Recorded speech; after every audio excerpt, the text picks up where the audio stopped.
Hi everyone, I'm here to walk you through how to use the people nearby feature on Telegram. Now, the people nearby feature in Telegram helps you to find friends and groups very close to you.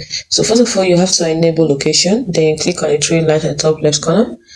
Then you select people nearby, and then you can see it helps you exchange contact info with people nearby and find your friends.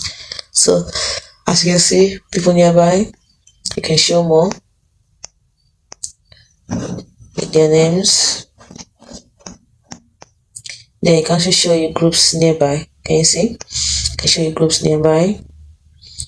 And also you can make yourself visible or invisible. So if you want to click on make yourself visible, you show your profile. Users nearby will be able to view your profile and send you messages.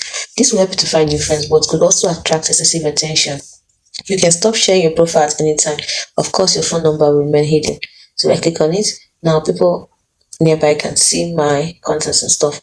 But if I do not want visible to them, I just simply click on stop showing myself, and that's it.